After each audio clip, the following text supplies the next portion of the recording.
샬롬. 샬롬. 새로운 세계를 갈 때 어떻게 해야 될까 많은 사람들은 초조하게 생각합니다. 그래서 많은 경험을 쌓거나 물질을 쌓아두거나 사람들을 모아두거나 아니면 힘을 쌓게 됩니다. 그런데도 부족하니까 우리는 초조합니다. 오늘 나와 여러분이 나눌 것은 새로운 세계. 나이 같은 경우에는 나이가 먹으니까 점점 이제 새로운 세계 갈 거고, 여러분들에게는 승진이라든지 아니면 학교의 교수가 된다든지 졸업 이후에 새로운 길, 이제는 엄마가 돼서 자녀를 양육하는 수없이 많은 그런 것들이 있을 겁니다. 자매들은 또 이제 결혼해서 가정을 갖게 되면 혼자 있을 때와 다른 또 다른 길을 가게 될 겁니다. 어떻게 해야 될까요? 어떻게 하면 행복하고 어떻게 하면 우리가 평안을 누릴 수 있을까요? 라는 질문을 수없이 던져보게 됩니다. 아마 이 질문에 답을 얻기 위해서 서점에 가면 수없이 많은 것들이 있지만, 그러나 그것들이 아주 절대적인 진리였다면 서점에 그렇게 종류가 행복하게 사는 법, 부자 아빠 되는 법, 건강한 엄마 되는 법, 이런 능력 있는 엄마 되는 법이 거기 책에 많지는 않을 겁니다. 한 권만 있어도 그것이 옳다면 그렇게 책을 많이 쓸 필요는 없을 겁니다. 역설적인 표현이겠죠. 중요한 것은 여러분이 갈 때 하나님의 말씀에 순종하고 나가시기 바랍니다. 오늘 주신 말씀이 뭡니까?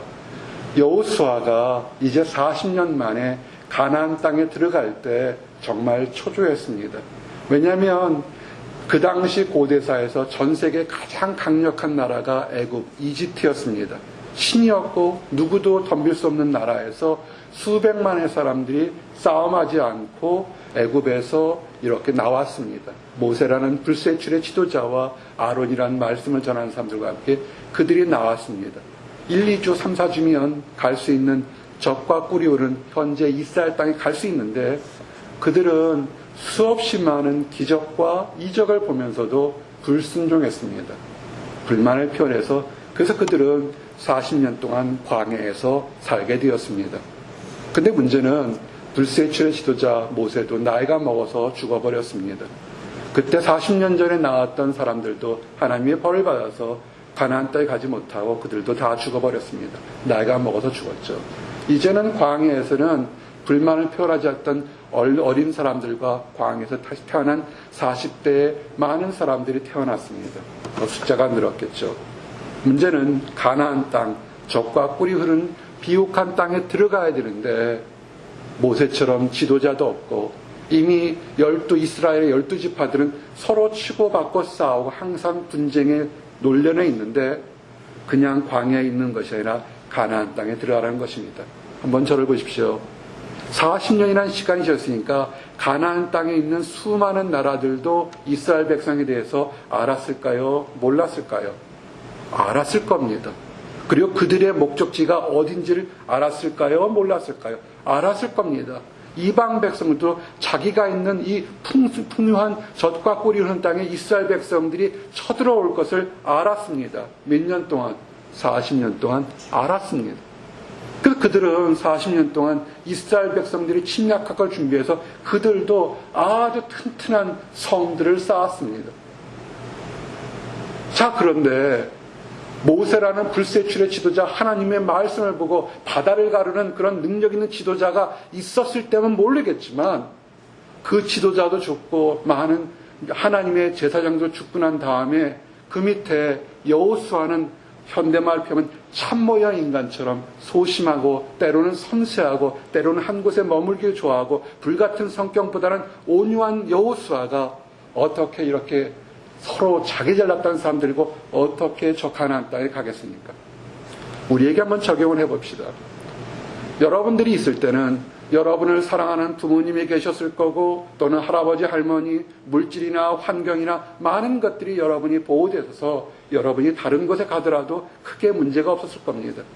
졸업을 하는 것들, 결혼하는 것들, 직장을 갖는 것들, 새로운 세계를 가는 것들, 거기 가면 다 천국일까요? 거기도 치열한 경쟁들이 있을 겁니다. 어떻게 가야 될까요? 여러분, 우리는 수없이 많은 가보지 않은 땅을 가야 됩니다. 그럴 때 오늘 말씀 뭐냐면 담대하십시오. 마음이 담대하십시오. 오직 강하고 극히 담대하여 나의 종 모세가 내게 명령한 그 율법을 다 지켜 행하고 우로나 좌로나 치우치지 말라. 그리하면 어디로 가든지 형통하리니. 아멘. 모세가 부관이었던 여호수아에게 40년 동안 하나님 말씀을 믿어라. 하나님께서 애굽이라는 강대국에서 전쟁하지 않고 홍해를 갈라서 우리가 이곳 광야까지 온 것처럼 하나님께서 우리를 젖과 끓이는 가나안 땅에 들어갈 거니까 세상을 보지 말고 사람 보지 말고 하나님 말씀을 지켜라 그럽니다. 그러면서 우리가 얘기하는 하나님 말씀, 이 율법책을 네 입에서 떠나지 말게 하며 주야로 그것을 묵상하여 그 안에 기록된 대로 다 지켜 행하라. 그리하면 네 길이 평탄하게 될 것이며 내가 형통하리라. 아멘. 우리말의 현대말로 적용하면 여러분이 새로운 길을 가는 것과 새로운 소망이나 원하는 것이 있을 때 내 뜻대로 하는 것이 아니라 성경을 먼저 펴고 하나님 말씀을 통해서 하나님이 나에게 무엇을 원하신지를 찾아보고 알아보고 넘어가라는 것입니다. 그래서 여호수아는 마음이 초조했지만 극히 강하고 담대한 말씀에 하나님께 순종을 했습니다. 어떻게 해요? 하나님 담대하겠습니다. 근데 참 놀라운 것은 여러분들이 믿음이 크든 작든 간에 하나님 이제 내가 새로운 인생 살아갈 때 순종하겠습니다나 그럴 때 순종은 내가 하겠다고 내 마음속에 결단했는데 역사는 하나님이 일으켜 세우는 겁니다. 우리 처음에 찬송 부를 때 그리고 합심해서 기도할 때 이렇게 얘기했습니다. 믿음이 좋은 사람은 우리가 기도한 것이 이루어지지 않아도 그리 아니하실지라도 나는 하나님께 감사합니다라고 할 수 있지만 믿음이 없는 사람들, 연약한 사람들은 내가 기도하는 것이 이루어져서 정말 내 상상을 뛰어넘고 지혜를 뛰어넘어서 아하 이런 것들이 이루어지면 정말 하나님이 내게 계시는구나를 고백할 수밖에 없게끔 하나님이 인도하신다 얘기했습니다. 잘 보십시오. 강하고 담대하라고 하나님 말씀해서 여호수아는 그래 하나님 말씀에 순종하고 죽든지 살든지 하나님께 순종하겠다. 순종이 뭡니까? 이스라엘 백성 데리고 이제는 가나안 땅에 가는 겁니다. 뒤집어 얘기하면 이제는 이 속썩이는 사람들을 들고 전쟁터로 나간다는 겁니다. 지금도 전쟁이 치열하겠지만 옛날 전쟁은 어떻게 돼요? 칼 들고 싸우기 때문에 정말 도망갈 데가 없잖아요. 무서운 거라고요. 그리고 문제는 자기 마음, 사람들이 다 내 마음같이 들겠지만 항상 같이 있어도 내 마음과 다른 사람들이 참 많아요. 가정에서도 내 마음과 다른 사람이 있고 사귀는 사람도 내 마음과 다른 사람이 있고 직장 내에서 얼마나 다른 사람들이 많습니까? 우리가 사랑방에서 얘기하잖아요. 능력의 문제가 아니라 대인관계가 더 문제가 있을 때가 많다고. 그런데 여호수아가 하나님만 보고 초조한 마음일 때 하나님 내가 소심하고 떨고 있으니 내가 담대하게 하나님만 믿겠습니다. 그럴 때 나머지 12지파 이스라엘의 다 각 지파들의 12지파가 여호수아와 똑같은 권력을 그런 파워를 가졌는데 그들이 이렇게 얘기합니다. 여호수아 1장 16절에서 18절 보니까 그들이 여호수아에게 대답하여 이르되 당신이 우리에게 명령하신 것은 우리가 다 행할 것이요 당신이 우리를 보내시는 곳에는 우리가 가리이다. 우리는 범사에 모세에게 순종한 것 같이 당신에게 순종하려니와 오직 당신의 하나님 여호와께서 모세와 함께 계시는 것 같이 당신과 함께 계시길 원하나이다. 아멘. 놀라운 얘기예요. 막 설득해서 모세가 했던 것처럼 모세에게 충성했던 것처럼 나에게도 충성을 해서 우리 전쟁터에 나가자 이렇게 설득해도 될까 말까 하는 것이고 12지파 중에 이미 2개 반지파는 그 가나안 땅 요단강을 건너가지 않아도 이미 이 땅을 찾아서 정착하고 있었습니다. 갈 필요가 없어요. 그 사람들이 반대하면 다 깨질 수밖에 없습니다. 근데 결단은 우리가 했는데 역사는 하나님이 하십니다. 다시 잘 보세요. 우리가 하나님 안에서 순종하기로 결단할 때 역사는 일어나는 것은 하나님이 하신다는 겁니다. 12지파가 그래서 모세처럼 청중하겠다는 겁니다. 그러면서 더욱 놀라운 이야기를 합니다. 시키도 않았는데 누구든지 당신의 명령을 거역하며 당신의 말씀을 순종하지 아니하는 자는 죽임을 당하리니 오직 강하고 담대하소서. 놀라운 얘기죠. 여호수아를 우리가 지도자로 세웠으니까 당신이 말하는 대로 따르지 않으면 우리가 앞장서서 그 사람들을 처벌하겠다는 겁니다. 세상은 이렇게 살아가는 겁니다. 우리가 두렵고 가보지 않은 길일 때 하나님께 순종하면서 하나님 무엇을 원하십니까? 순종하겠습니다. 내 마음에 담대함을 주십시오. 내 주변에 있는 거친 환경을 하나님께서 역사에서 올바르게 화평하게 만들어 주십시오 할 때 역사가 일어나는 것입니다. 그래서 어떻게 됐냐면 이제 12지파들이 이제 가나안 땅으로 가기로 다 마음을 함께 먹었습니다.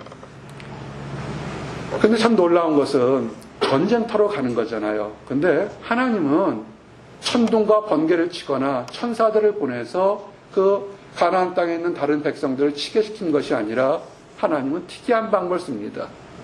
여호와의 궤를, 하나님의 법궤를 제일 먼저 앞세우고 너희들은 뒤쫓아가라는 겁니다. 여호와의 궤가 뭔지 아십니까? 모세가 시내산에서 하나님으로부터 십계명 받은 것을 모아두었던 것이 여호와의 궤, 성궤를 얘기한 것입니다. 하나님 말씀을 기록한 것을 앞세우는 것입니다. 즉 뭐냐면 하나님의 말씀을 여러분 삶에서 가장 1순위로 먼저 앞세우라고 얘기합니다. 여호수아 3장 1절 4절 보니까 또 여호수아가 아침에 일찍 일어나서 그와 모든 이스라엘 자손들과 더불어 시딤에서 떠나 요단에 이르러 건너가기 전에 거기서 유숙하니라. 사루에 관리들이 진중에 두루다니며 백성들에게 명령하여 이르되 너희는 웨이 사람 제사장들이 너희 하나님 여호와의 언약궤를 매는 것을 보거든 너희가 있는 곳을 떠나 그 뒤를 따르라. 그러나 너희가 그 사이 거리가 2000규빗 뛰게 하고 그것에 가까이 하지는 말라. 그리하면 너희가 행할 길을 알리니 너희가 이전에 이 길을 지나보지 못하였음이니라 하니라. 아멘. 참 재미있게 시작을 합니다. 전쟁터를 나가면 어떻게 합니까? 비행기가 먼저 날아가서 폭격을 하고 탱크가 가야 되고 우리 용감한 우리 경석처럼 튼튼한 특전사 용사들이 달려가고 그 뒤에 병사들이 달려가고 그 뒤에 식당차가 가고 이렇게 해야 될 텐데 이때도 똑같은 전술을 써서 가장 용맹한 사람들이 제일 앞에 서서 다가올 적들을 물리치라고 하는데 그게 아니라 레위 제사장들이, 제사장들은 뭐합니까? 싸우는 사람이 아니에요. 제사 지내는 사람들입니다. 칼을 잡는 사람이 아니라 예배 드리는 사람이 그들이 제일 먼저 법궤를 열고 앞에 나갔으니까 어깨에다가 법궤를 맸으니까 누가 공격하면 방어할 수 있나요? 방어할 수가 없습니다. 무방비 상태인 레위 제사장들이 앞서고 2000규빗처럼 600m 이상 떨어져서 뒤에서 백성들이 쫓아가라는 겁니다. 세상에서 힘들고 어려울 때 여러분 앞에 제일 먼저 날 것은 말씀을 읽으십시오. 우리 사랑방에서 얘기할 때 올해는 성경을 통독하겠습니다라는 그런 간증과 고백이 있어서 참 기뻤습니다. 말씀을 먼저 앞세우십시오. 그리고 내 뜻보다 먼저 나가지 마십시오. 하나님이 얘기하기를 말씀을 먼저 세고 그 뒤를 쫓아가라고 지금 얘기를 하고 있는 겁니다. 그리고 두 번째, 첫 번째는 말씀에 순종하고 두 번째는 말씀을 앞세우고 이제 세 번째는 뭐냐면 너희는 먼저 성결하라는 겁니다. 거룩하도록 몸과 마음을 닦으라고 얘기합니다. 여호수아가 또 백성에 이르되 너희는 자신을 성결하게 하라. 여호와께서 내일 너희 가운데서 기이한 일을 행하시리라. 여호수아가 또 제사장에게 말하여 이르되 언약궤를 메고 백성에게 앞서 건너라 하매 곧 언약궤를 메고 백성에 앞서 나아가니라. 아멘. 제사장들도 사람입니다. 그들도 초조하고 불안할까요? 한 번도 싸워본 싸움이 아니에요. 근데 믿는 사람들, 왕 같은 제사장은 뭐냐면 믿지 않는 사람들보다 먼저 하나님 앞에서 죽기 사지로 먼저 나가야 되는 겁니다. 나와 여러분이 왕 같은 제사장이면 믿음을 들고 먼저 나가십시오. 그리고 일반 사람이면 거룩하셔야 돼요. 축복받기를 원하십니까? 하나님 안에 기적받기 원하십니까? 그럼 성결하십시오. 동양식으로 목욕해서 깨끗한 거 좋습니다. 우리 안에 성결은 뭐냐면 미움과 증오와 시기와 질투와 원망과 답답한 또는 더러운 생각들을 내려놓으십시오. 지금 무엇을 해야 되냐면 이스라엘 백성들이 이제 첫 번째 가야 될 것이 요단강을 건너가야 됩니다. 요단강이라는 강은 이스라엘의 성지순례를 가본 사람 알겠지만 평상시 때는 작은 개울 같습니다.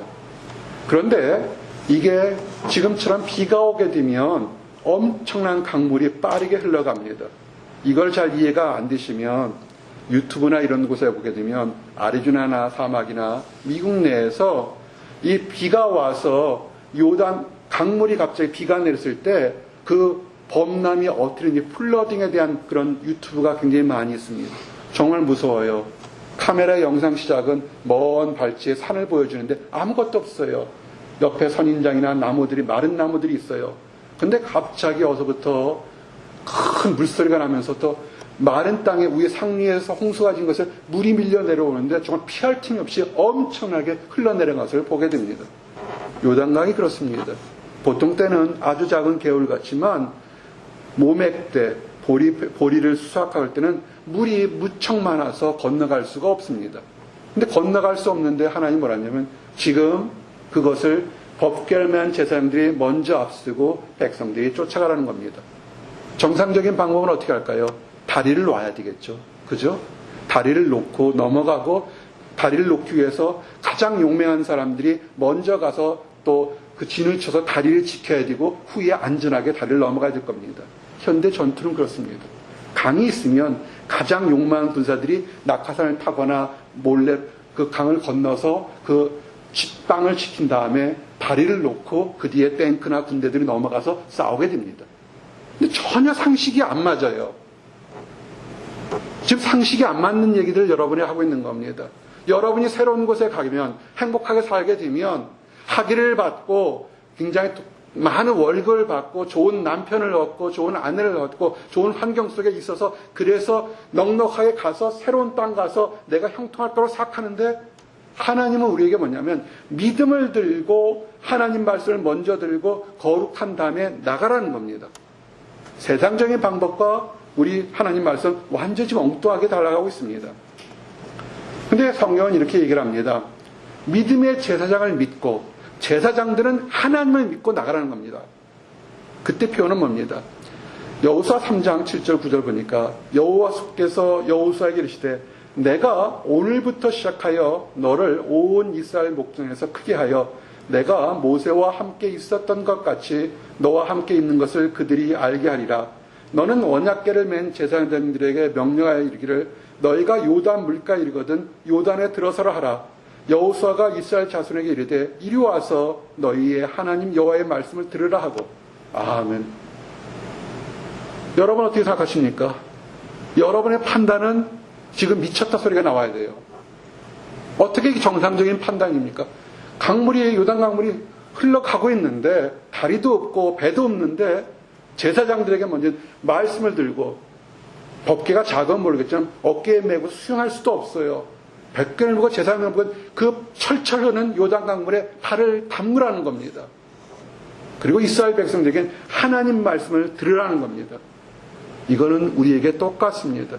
우리 앞에 흐르는 수없이 많은 어려운 환경이 있을 때 우리가 판단하기는 이런 것들이 있으면 형통할 거라 생각하는데 하나님 뭐냐면 하나님 말씀을 믿고 담대하면 역사가 일어날 거라고 얘기를 하는 겁니다. 이제 우리는 하나님께서 어떻게 역사하는지를 보게 됩니다. 그저 이 제사장들도 놀랬겠죠. 근데 하나님께서 그렇게 하라니까 이 무명의 믿음의 제사장들이 물이 콸콸콸 흐르는 언약궤를 요단 앞에 딱 가로섰습니다. 13장에 보니까 온 땅에 주 여호와의 궤를 맨 제사장들이 발바닥이 요단물을 밟고 멈추면 요단물 곧 위에서부터 흘러내리던 물이 끊어지고 한 곳에 쌓여서리라. 백성이 요단을 건너려고 자기들의 장막을 떠날 때 제사장들은 언약궤를 메고 백성 앞에 나아가니라.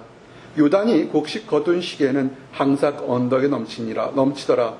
궤를 맨 자들이 요단에 이르며 궤를 맨 제사장들의 발이 물가에 잠기자 곧 위에서부터 흘러내리던 물이 그쳐서 사르단에 가까운 매우 멀리 있는 아담 성읍 변두리에 일어나 한 곳에 쌓이고 아라바의 바다 여매로 향하여 흘러가는 물은 온전히 끊어짐에 백성이 여리고 앞으로 바로 건널새 여호와의 언약궤를 맨 제사장들은 요단 가운데 마른 땅에 굳게 섰고 그 모든 백성이 요단을 건너기를 마침에 모든 이스라엘은 그 마른 땅을 건너갔더라. 아멘. 요단강을 건너갈 때 그 앞에 성이 뭐냐면 여리고 성입니다. 구약시대 때 가장 튼튼하게 진 성사람들입니다. 여리고 성사람들도 이스라엘 백성이 언젠가는 침략할 걸 아는데 이 모맥 때, 이 곡식 거둘 때는 그들은 안심하고 있었습니다. 왜냐하면 요단강이 너무 크게 철철하니까 이거는 건너오지 못할 거라고 안심하고 있었습니다. 여러분, 우리가 중요할 것은 교회가 뭘 하는 줄 아십니까? 건물 짓고 사람 모아고 띵까띵까 노는 것이 아니라 불가능한 곳에 보이고 힘들고 어려운 곳에 말씀 들고 그 흐르는 강물에 먼저 발을 내딛는 것이 교회와 성도가 해야 되는 것입니다. 겁나죠. 흐르는 물에 발들면 떠내려 죽을 거 아닙니까? 죽을지언정 이 이름도 알지 못하는 제사장들이 어깨에 벗개를 메고 그 요단물 강의 물을 발을 탁 담겼습니다. 담그는 순간에 기적이 일어났습니다. 갑자기 홍해가 갈라지듯이 이 요단강 물이 밑에 것은 밑으로 쫙 내려가 버리고 위에 산처럼 쌓여버렸습니다. 멀리까지. 우리가 하나 알 것은 여러분이 모세가 홍해를 갈렸을 때 이스라엘 백성은 모세가 앞에 홍해 갈렸으니까 우리가 다 죽을 줄 알고 있다가 하나님이 얘기합니다. 두려워 말라. 오늘 너희들을 위해서 하나님의 역사를 보게 할 때 모세가 손을 들었을 때 홍해가 갈라졌습니다. 근데 오늘 이 이름도 알지 못하는 제사장들은 물이 철철철 흐르는데 갈라진 것이 아니라 철철철 흐르는데 믿음으로 발을 딱 담그는 순간에 그 물이 갈라졌습니다. 우리는 많은 사람들처럼 모세처럼 아론처럼 유명해지기를 원합니다. 그러나 하나님은 이름도 알지 못하는 순종하는 제사장들과 여호수아가 역사가 일어나지 순종할 때 그 요단강이 갈라진 것을 볼 수 있습니다. 하나님은 세상에 유명한 사람들을 원하는 것이 아니라 하나님 말씀에 순종하는 사람들을 원하십니다. 어떻게 됐습니까? 제사장들이 요단 강가의 한가운데 서 있습니다. 그들이 법궤를 메고 있는 순간에 물은 산처럼 갈라졌습니다. 백성들은 가장 가깝게 요단성 앞으로 흘러가게 됐습니다. 여러분, 처음에 있을 때 제가 임산부들을 교할 때 같은 우연이 반복되면 필연이라는 얘기를 제가 했습니다. 이게 이렇게 우연이 일어날 수 있을까요? 우연히 일어날 수가 없습니다. 어쩌다가 우리 생각할 수 있습니다. 어쩌다 갑자기 위에 내리던 물이 갈라져서 마를 수 있다 그런데 우연히 반복되는 필연인 것처럼 이제 여호수아 4장 15절 18절 보니까 이것이 자연현상이 아니라 하나님께서 역사하시는 모습을 이렇게 설명합니다. 이스라엘 백성들이 요단강이 갈라져서 다 건너갔습니다. 건너가지 못한 사람 누가 있을까요? 여호와의 궤를 맨 제사장들은 강 한가운데 그대로 서 있었습니다. 물은 저 위에 올라갔고요. 그럴 때 이렇게 얘기합니다. 여호와께서 여호수아에게 말씀하여 이르시되 증거궤를 맨 제사장들에게 명령하여 요단에서 올라오게 하라 하신지라. 여호수아가 제사장들에게 명령하여 이르기를 요단에서 올라오라 하매 여호와의 언약궤를 맨 제사장들이 요단 가운데 나오며 그 발바닥으로 육지를 밟는 동시에 요단물이 본 곳으로 도로 흘러서 전과 같이 언덕에 넘쳤더라. 아멘. 하나님이 하신 것을 제사장들과 다른 사람들에게 다시 보여주는 겁니다.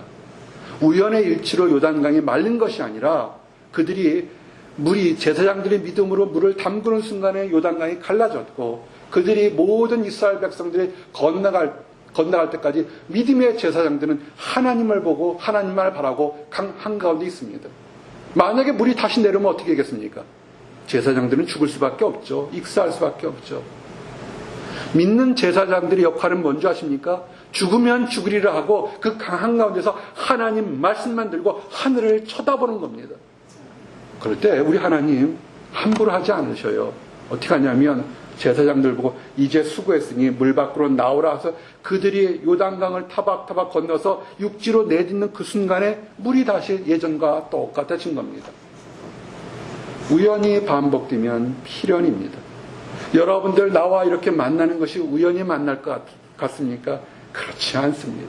지구상에 수없이 많은 사람들 중에서 수없이 많은 미국의 많은 도시 중에서 이 보스턴이라는 곳에서 우리가 한 번, 두 번 만나는 것이 우연일 것 같습니까? 하나님께서 나와 여러분에게 무언가 축복을 주는 예정된 약속들이 있기 때문에 이렇게 얼굴을 볼 수 있는 것입니다. 이제 그들은 놀랬죠. 하나님께서 우리가 순종하니까 요단강도 갈르는구나. 우측할 수 있지 않겠습니까? 그러나 하나 더 하셔야 될 게 뭐냐면 하나님 말씀에 절대적으로 순종하십시오. 이들이 요단강을 건너왔을 때 길갈이 한 곳에서 하나님이 얘기합니다. 너는 이 백성들에게 할례를 행하라. 할례는 뭐냐면 남자의 성기 표피를 잘라내는 것을 할례라고 합니다. 우리 보통 어릴 때 하게 됩니다. 커서 하게 되면 너무 고통스러워서 며칠 동안 걸을 수가 없습니다. 이스라엘 백성들은 할례하는 것이 그들 백성의 특징입니다. 근데 왜 그러냐면 애굽에 있을 때는 이스라엘 백성을 상징하기 위해서 늘 태어나면 할례를 했습니다. 근데 광야에 있는 동안 할례를 하지 않았습니다. 그때 하나님께서 얘기를 합니다.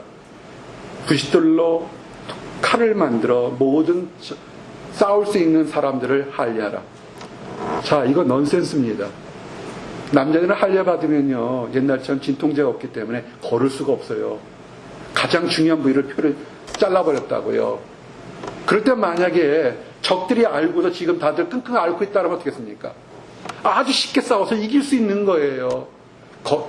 옛날이라고 무식할 것 같아요. 아니에요. 거기도 다 똑똑하고 첩자가 있고 스파이가 있고 다 있다고요.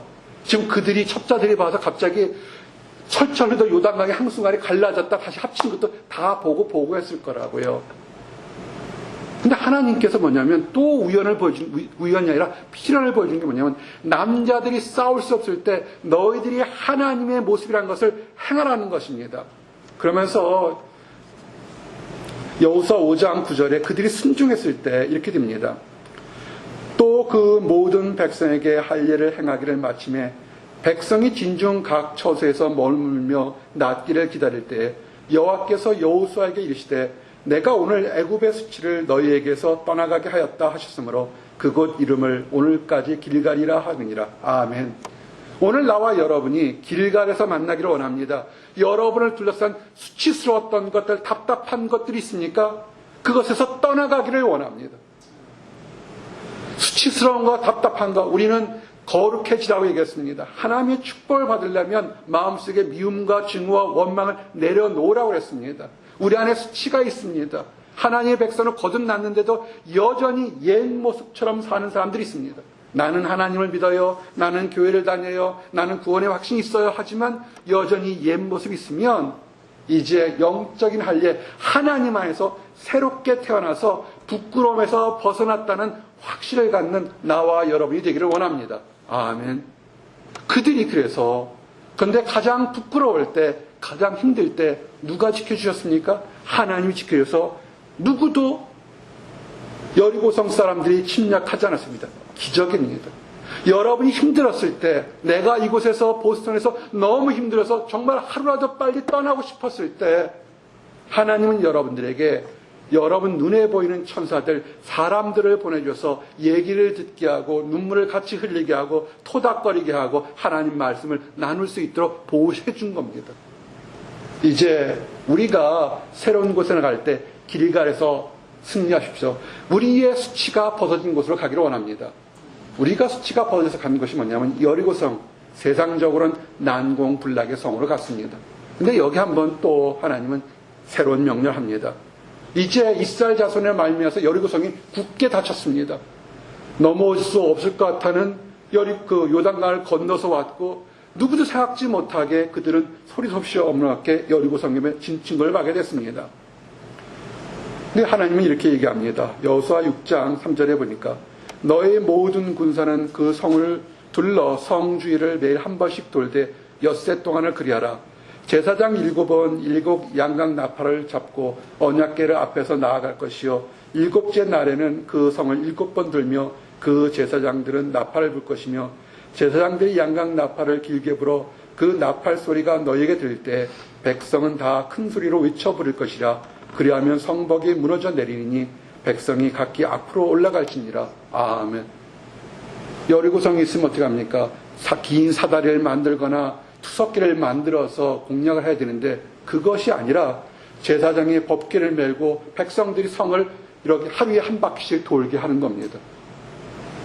첫날 한 바퀴, 둘째 날 한 바퀴, 셋째 날 한 바퀴, 며칠 6일째까지 한 바퀴씩을 돌게 하는 겁니다.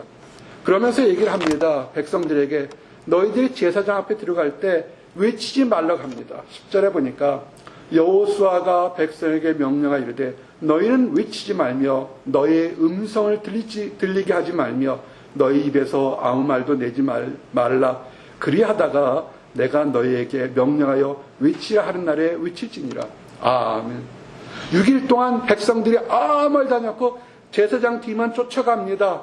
그러다가 마지막 날에, 마지막은 7번을 돌면서 제사장이 나팔을 불 때 외쳐라, 여리고성이 무너졌다 외치라고 소리를 지는 겁니다. 여러분, 우리가 하나님을 믿고 믿음 안에 있을 때, 축복이 될 때까지 하나님이 기다리라 그러면 기다리십시오. 입 밖으로 불평불만 하지 말고 가만히 하나님 말씀만 보고 기다리십시오.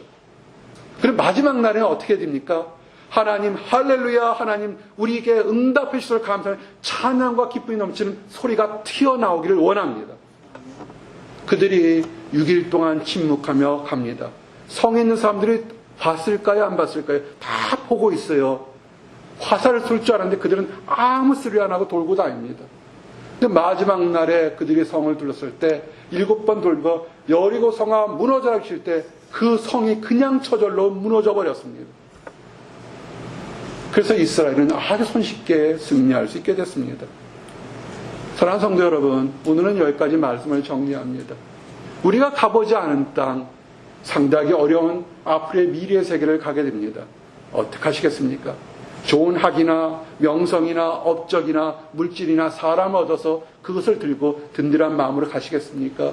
아니면 우리는 비록 떨리고 어렵다 할지라도 오늘 주신 말씀처럼 두려워하지 말고 극히 담대하라.